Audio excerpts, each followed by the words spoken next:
الذين آمنوا الصلاة والسلام عليك عليك يا سيدي الصلاة والسلام عليك يا سيدي يا رحمة للعالمين وعلى آلك وصحبك يا سيدي الصلاة والسلام الصلاة والسلام عليك يا سيدي. دوستو پچھلی 2-3 نشستوں سے آپ استحاضہ یعنی بیماری کے متعلق احکامات اور مسائل سماعت فرما رہے ہیں. ابھی مزید جو ہے کافی ساری چیزیں ایسی ہیں جن میں بحث کی جا سکتی ہے، سیکھا جا سکتا ہے. جب عذر ثابت ہو گیا تو جب تک ہر وقت میں ایک بار بھی وہ چیز پائی جائے جو عذر بھی ہے، مرد کو ہو یا عورت کو ہو، تب تک وہ معذور ہی رہے گا. مثلا عورت کو ایک وقت تو استحاضہ نے اور دوسرے وقت میں طہارت نے کچھ مہلت دے دی، کچھ اسے اتنا موقع ملا کہ وضو کر کے نماز پڑھ لے، مگر اب بھی ایک آدھ دفعہ ہر وقت خون آ ہی جاتا ہے تو اب بھی معذور ہے. اسی طرح کوئی بندہ ہے، اس کو کوئی قطرے وغیرہ آتے ہیں پیشاب کے یا کسی اور چیز کے، تو وہ کبھی آتے ہیں کبھی نہیں آتے. جب تک وہ اچھی طرح بند نہ ہو جائیں، اسے تسلی نہ ہو جائے تو وہ بیمار ہے. فرض کریں کسی کو بخار ہے اور دوائی لے آیا، بخار تھوڑا کم تو ہوا لیکن ڈاکٹر نے کہا 2-3 دن آپ نے کھانا نہیں کھانا، نہانا نہیں ہے، اس طرح کی ایکٹیویٹی تاکہ بخار دوبارہ نہ ہو جائے. اسی طرح شریعت نے انسان کے اوپر بہت زیادہ آسانیاں پیدا فرمائی کہ کھڑا ہونے سے اگر مرض بڑھتا ہو تو پھر بیٹھ کے نماز پڑھو. اگر بیٹھ کے پڑھنے سے بھی آپ کو تکلیف بہت محسوس ہوتی ہو زیادہ تو پھر لیٹ کے پڑھو. لیٹنے سے بھی آرام نہ آتا ہو تو پھر اشارہ کرو. اشارے میں تو نہ ہاتھ اٹھانے پڑیں گے نہ پیر، نہ زیادہ ایکٹیویٹیز. ہاتھ پیر بھی اگر کام نہ کریں تو آنکھ کے اشارے سے اس وقت معافی ہوگی نماز کی جب سکرات کا ہے. تو وہ عورت یا مرد بیمار ہی گنا جائے گا، اب بھی وہ معذور ہے. یوں ہی تمام بیماریوں میں، اور جب پورا وقت گزر گیا اور خون نہیں آیا تو اب معذوری نہیں آئی. پورے وقت سے مراد ایک نماز کے وقت سے دوسرے نماز کے وقت تک، کہ مرد کو قطرے نہیں آئے، عورت کو خون نہیں آیا، تو اب وہ معذوری جاتی رہی، چاہے اس نے علاج کیا ہو یا اللہ نے خود سے شفا عطا فرما دی ہو. جب پھر کبھی پہلی حالت پیدا ہو جائے تو پھر معذور ہے. اس کے بعد پھر اگر پورا وقت خالی گیا تو پھر عذر جاتا رہا. یوں ہی زندگی ساری چلتا رہے گا کہ کبھی بیماری نے بندے کو آ گھیرا، کبھی صحت مند ہو گیا. تو اللہ نے یہ رعایتیں رکھی ہیں کہ میرا بندہ جب بیمار ہو تو کوئی بات نہیں. نماز کا کچھ وقت ایسی حالت میں گزرا کہ عذر نہ تھا اور نماز نہ پڑھی، اب پڑھنے کا ارادہ کیا تو استحاضہ یا بیماری سے وضو جاتا رہا ہے. غرض یہ وقت، باقی وقت یوں ہی گزر گیا اور اسی حالت میں نماز پڑھ لی تو اب اس کے بعد کا وقت بھی پورا اگر اسی استحاضہ یا بیماری میں گزر گیا تو وہ پہلی والی ہو گئی، لیکن اس کے بعد اگر ٹھیک ہو گیا تو وہ پہلے والی نہ ہوئی. اگر اس وقت اتنا موقع ملا کہ وضو کر کے نماز پڑھ لے تو پہلی نماز کا اعادہ کرے، دوبارہ پڑھے. خون بہتے میں وضو کیا اور وضو کے بعد خون بند ہو گیا، بڑا مسئلہ یہ بھی، اور اسی وضو سے نماز پڑھی اور اس کے بعد جو دوسرا وقت آیا وہ بھی پورا گزر گیا کہ خون نہ آیا تو پہلی نماز کا اعادہ کرے، یعنی دوبارہ پڑھے. وہ نہیں ہوئی.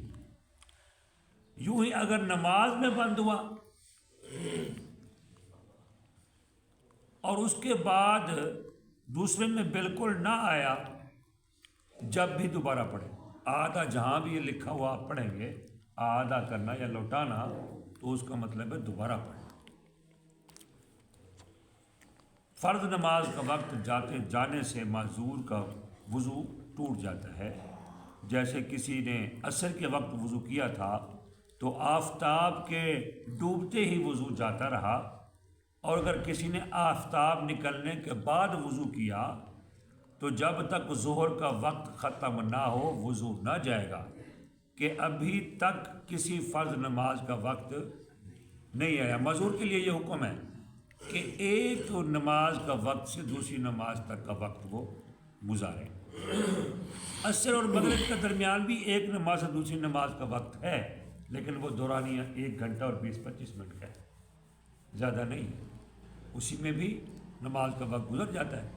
کسی نے عصر کا وضو کیا اور کہے معذور ہے، عورت ہے یا مرد، اس کو کوئی بیماری لاحق ہے، تو وہ کہے چل خیر ہے، یہ تو تھوڑا تھوڑا فاصلہ ہے نا، تو یہ کون سا بھی رات کا وقت ہے جو ساری رات کا ہوگا، یا صبح کا وقت ہے، سورج نکل رہا ہے 6:50 پہ، پھر 1 بجے تک ٹائم ہوگا، تو یہ 7-8 گھنٹے یہ تو صبح کا، تو یار 1 گھنٹے کا کیا ہے، اللہ معاف کرے گا نا۔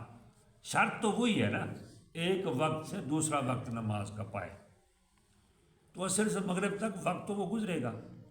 تو اللہ کی اپنی مرضی ہے کہ کوئی بیچ میں 5-5 گھنٹے کا وقفہ ہے، کئی گھنٹے کا وقفہ ہے، اس میں بندہ یہ نہ کرے، ایسا حکم نہیں۔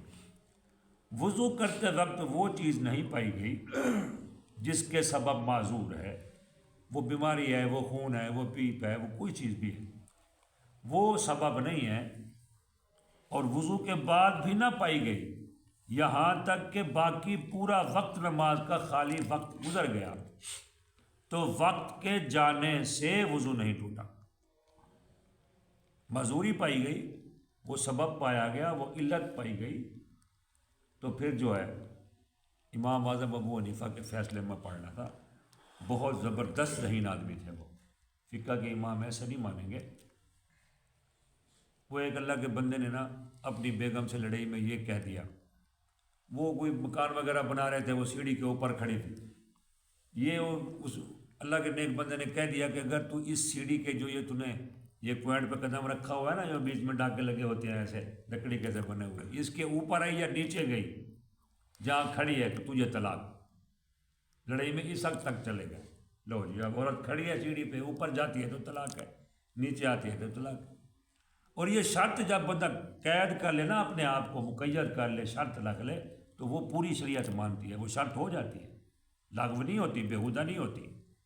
لوگ جلد باز یا لا علم یا ان پڑھ ایسے بہت ساری شرطیں لگا دیتے ہیں، بیٹھے بیٹھے بیگموں کو ایسا کہہ دیتے ہیں، بے وقوف دنیا میں تو ہے۔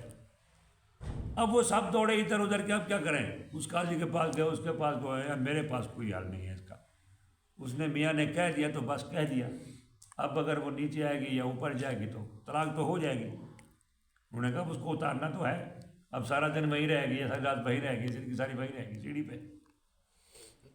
تو کسی نے کہا یار امام اعظم ابو حنیفہ کا دور ہے، تو وہاں چلے جاؤ، وہ سب سے اعلیٰ ذہن اور اعلیٰ ظرف کے مالک ہیں، وہ تمہارے مسئلے کا حل نکالیں گے، ان سے بڑا امام نہیں ہے۔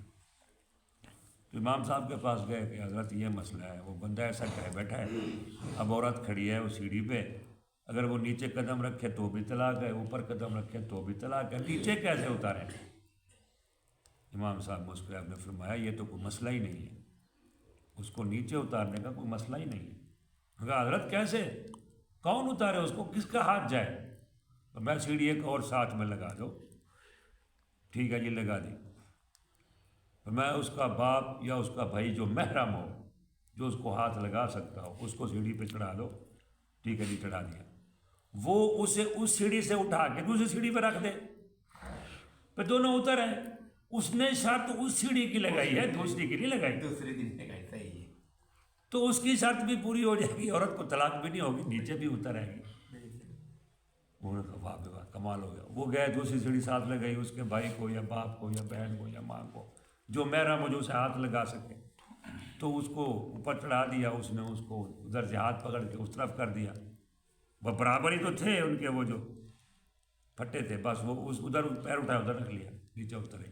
وہ بندہ امام صاحب کے پاس پہنچ گیا، دیکھیں جی اس نے کیا کیا آپ نے، یہ اس نے کہا دیکھیں آپ نے ایک سیڑھی متعین کی، وہ ایک سیڑھی پہ کھڑی تھی، آپ نے دوسری سیڑھی کا کہا کہ اس کے علاوہ کسی اور سیڑھی پہ جاؤ گے تو طلاق ہو جائے گی، اسی کا کہا نا کہ اس کے اوپر گئے یا نیچے ہے تو پھر طلاق کہتا، ہاں میری نیت تو اسی سیڑھی کی تھی، میں بس پھر اس سیڑھی پہ تو وہ اوپر نیچے نہیں ہوئی نا، تو دوسری پہ تیری شرط تھی ہی نہیں۔ تو شریعت کی جو شرطیں ہوتی ہیں بعض اوقات لوگوں کو پتہ نہیں ہوتا، شریعت نے یہ شرط رکھی کہ ایک نماز کے وقت سے دوسرے نماز کے وقت تک وہ معذوری واقعی میں اگر ہو تو ہے، نہ ہو تو نہیں ہے. باقی انشاءاللہ کل سیکھیں گے. اللہ تعالیٰ ہم سب کو سلامت